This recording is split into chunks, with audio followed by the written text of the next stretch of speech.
ladies and gentlemen, from New York City, Joe Garagiola. Thank you very much. And welcome to Tell the Truth. Thank you, Bill Wendell. Hey, if, as the song says, the hills are alive today with the sound of music, our stage is alive today with the lady who was the inspiration for the great Rodgers and Hammerstein musical. And we're going to meet the Baroness von Trapp right after we say hello to our panel here on To Tell the Truth. Here is Bill Cullen, Kitty Carlisle, Nipsey Russell, and Peggy Trapp.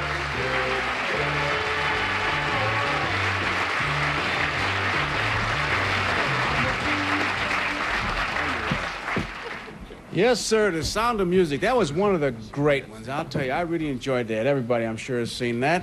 Nipsey is with us. He gave us a thought yesterday. I'm not going to ask him for a thought. I'm going to tell him to think about it, and he'll spring one on us before this show is over. Right. Although, I tell you, I don't know how you can come up with them. You've been so busy as the co-star of The Wiz. Yeah. A great movie, yeah. Ah, yes. Sir. All right. Now, I'll tell you what we're going to do right now. We're going to meet the lady whose life was full of the sound of music.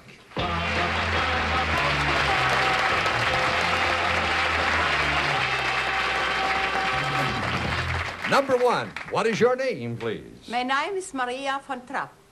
Number two. I am Maria von Trapp. Number three. My name is Maria von Trapp. Listen carefully now to the inspirational story of Maria von Trapp. I, Maria von Trapp, am the real-life Maria in the popular musical and motion picture, The Sound of Music. As you may recall, at the time of Adolf Hitler, my husband, my children, and I fled our native Austria.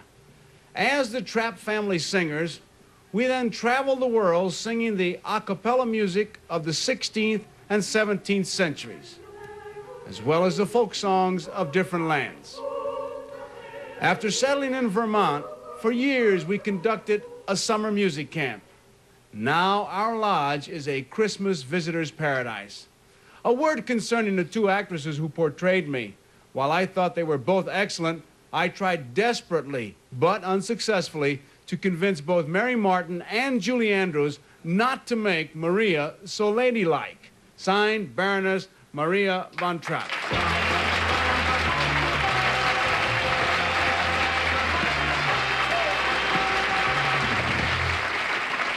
We'll have some questions from our panel, and we'll have some answers from that side right after we watch these commercials.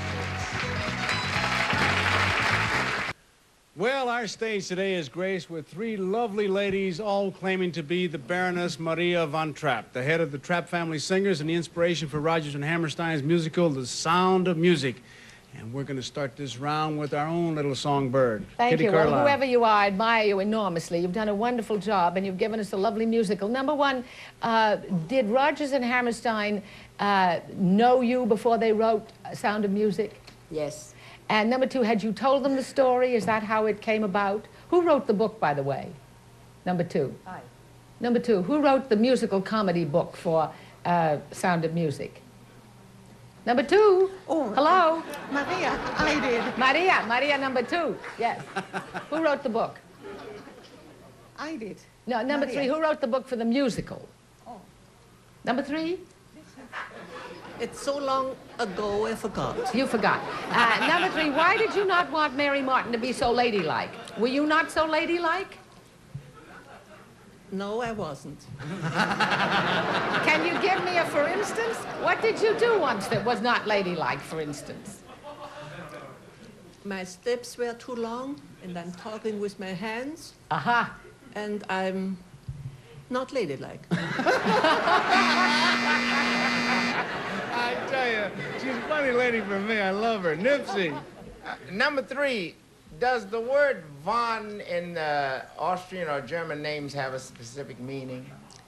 It's a part of the aristocracy. The aristocracy. Yeah. I see. Number one, about the music camps that you conducted. What did you do at those music camps? I teach families To sing? to sing music. I And see. make music together. Thank you. Number two, what language do you speak fluently?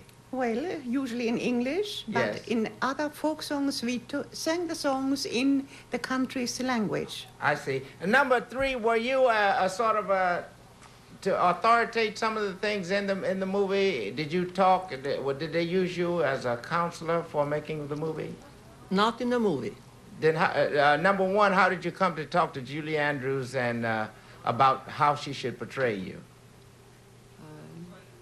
Mary Martin was in my home I see. and look at me 2 weeks. I see. Number two, how did you construct the harmony that you sang in the little bit of piece that we Could you repeat this, please? How did I? construct the harmony? The Or harmony. was it done by ear, or did you notate it on sheets of music? Or- Well, they were folk songs already put into certain types of music. The a cappella music is well known from the 16th and 17th century. I This see. was already done. All right, thank you.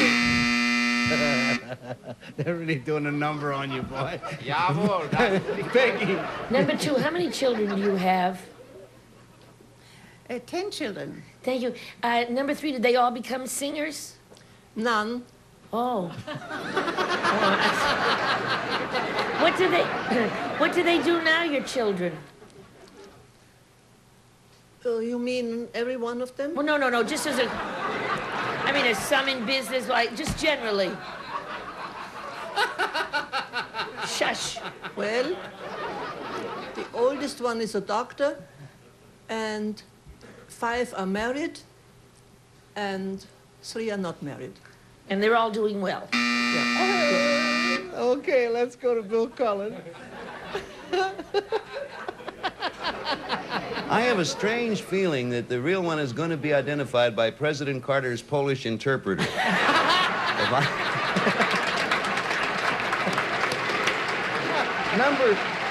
Number one, I know we're having communication difficulty here, number one. Did you, when you were traveling as the Trapp singers, ever sing any original music, any music that your group had written? No different music from many nations. Was any of the music in that musical that Richard Rodgers wrote, was any of it, number one, staying with you for purposes of convenience? Was any of that music derived, or did it come from some of the music you had done? No.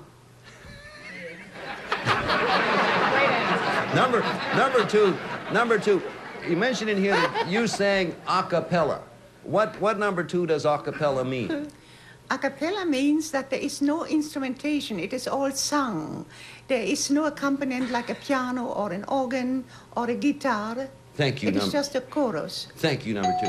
Okay, this time, ladies, you did great. You did great. All right, they must vote. No consultation, no changes. How about you? Do you think it's number one? Or do you think it is number two? Or do you think it is number three? All right, now we're going to pay $50 for each incorrect vote, $500 if all the votes are wrong. And Kitty, you got to start. How did you vote? Well, I think I know. And if you have to abide by the rules of the game, I think I know. I don't think we've met, but I think I know. And I'd like to say why I think it's the one I think it is after you voted. All right. Nipsey. Nipsey, how did you vote? Nipsey. Ja, das ist nicht mein Sprache. Mein Sprache ist Französisch. Aber der Name Van ist auf der erste Spok, so I say number three. You said number three. Right. All right. Peggy, how'd you vote? Well, I have to thank you for that wonderful German lesson. I should like to say that when number three said none of them, she was talking about her children. All right, number three, Bill Cullen. And when she said she wasn't ladylike merely because she took long steps and waved her arms, she convinced me. I, too, voted for number Okay, everybody voted for number three, and she's got her head in her hands. I'll tell you what, the votes are all, everybody's voted. Kitty, who did you think it was? I think it's number three because I think that Madame von Trapp had enormous courage and very little patience with nonsense. And so it's got to be number three. All right, so Kitty disqualified herself, but she also thought it was number three, which makes it unanimous. Let's ask the question. Will the real Baroness Maria von Trapp please stand up?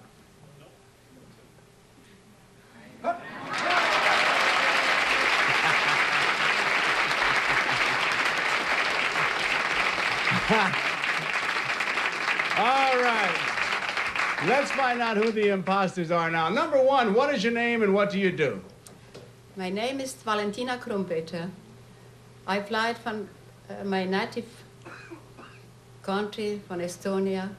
I go Sweden, Germany, Switzerland, and America. Moment I've been physical therapist in Elizabeth Arden, New York salon. Aha, okay, all right. Number two, what is your name and what do you do? My real name is Gabriela Mane. I have spent 20 years in diplomatic life, seen quite a bit of the world, and now I study metaphysics. Aha, all right. I want to say something. Yes, Baroness. I want to say they have much more of an accent than I.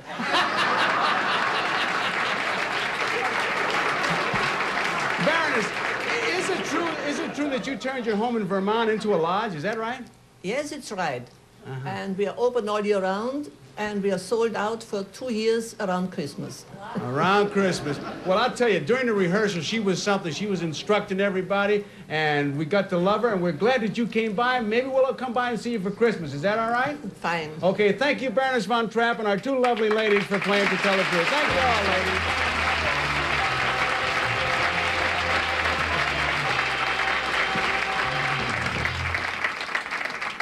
Well, during the rehearsal, she was something. They wouldn't answer. They would go just blank, and she'd say something, say something. She was producing the whole show. She's quite a lady. I tell you, we loved her.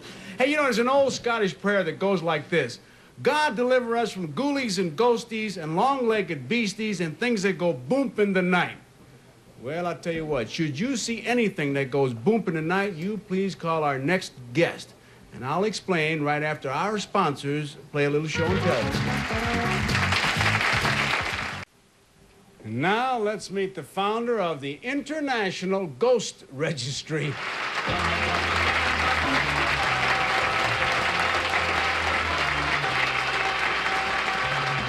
Number one, what is your name, please? My name is Mark Turk. Number two. My name is Mark Turk. Number three. My name is Mark Turk. Okay, pay close heed to Mark Turk's ghost story. I, Mark Turk, am the founder and director of the International Ghost Registry. Our function is to preserve records of ghost sightings and to scientifically investigate hauntings and ghostly phenomena throughout the world. There are two schools of thought on what a ghost actually is. The old traditional interpretation is that a ghost is the spirit of a dead person with unfinished business. The newer, sophisticated view is that a ghost is like a psychic motion picture replayed over and over. I personally feel that both types of phenomena may exist, which is why it is important to have a clearinghouse for all such manifestations, such as the International Ghost Registry. Signed, Mark Turk.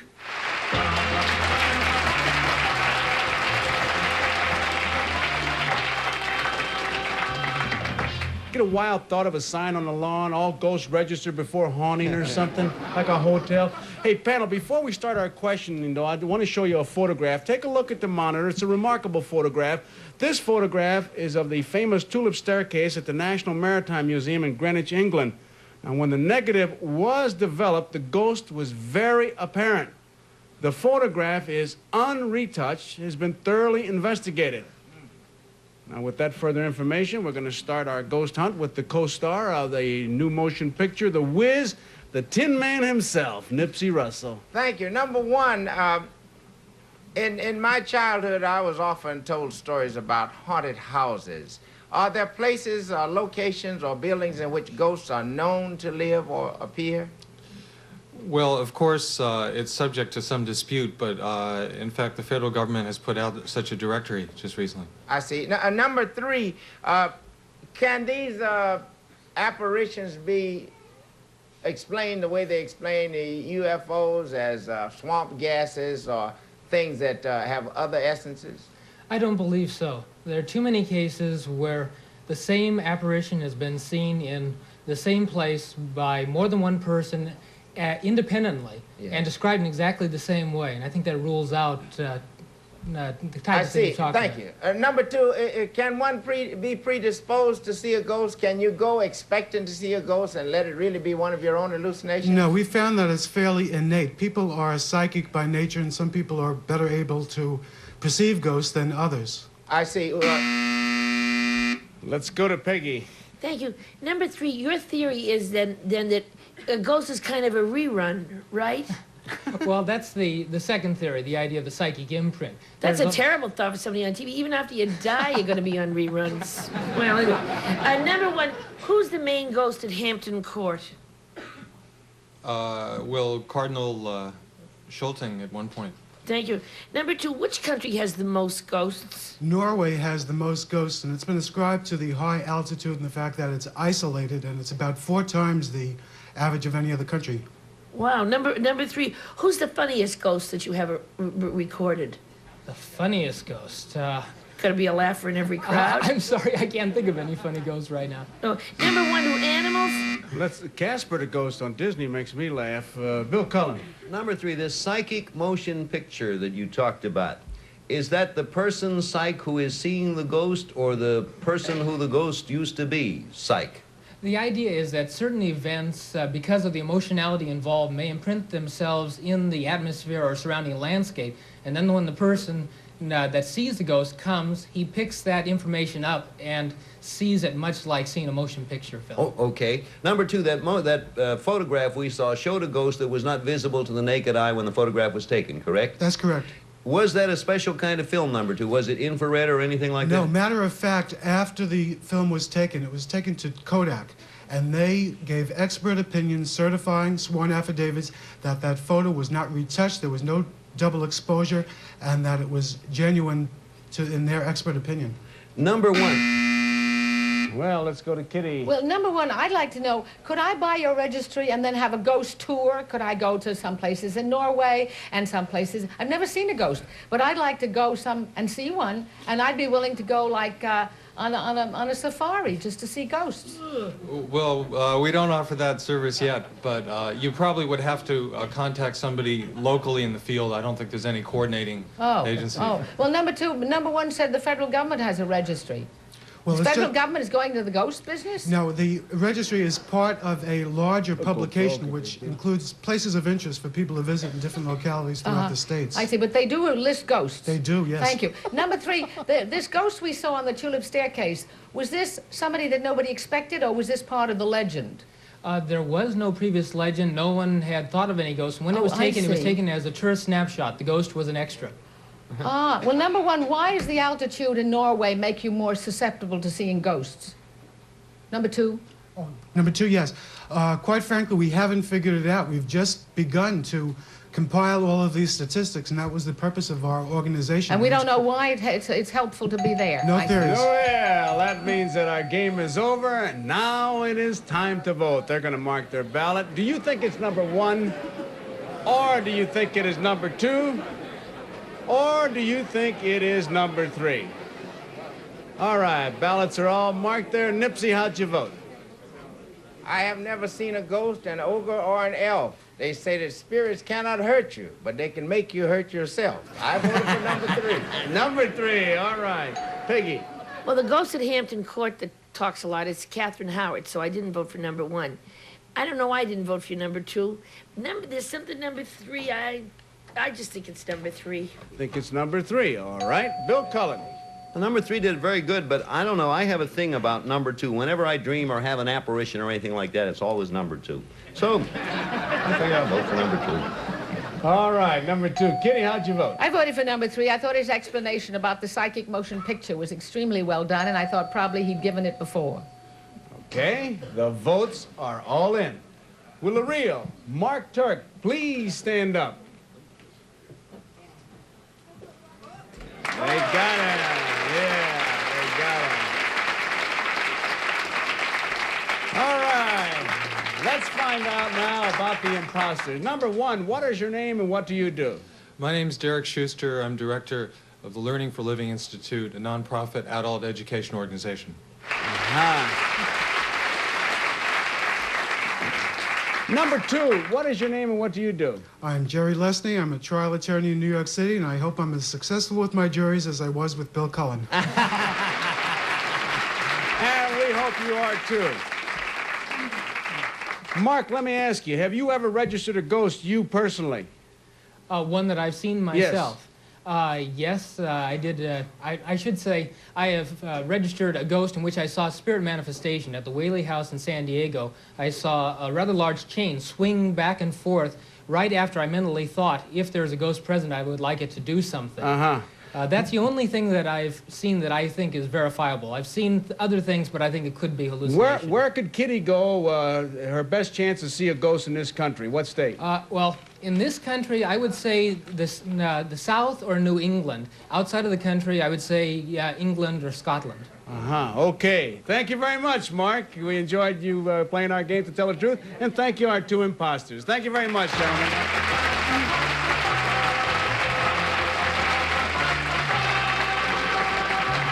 Well, we're going to leave right now because we have to register a ghost. I think I saw one. So long, everybody.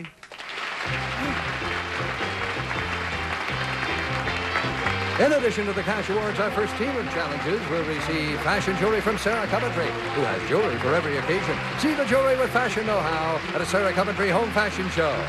Our second team will receive Turtle Wax, world's largest selling liquid car wax, cleans, polishes, protects in one easy operation. Turtle Wax with a hard shell finish.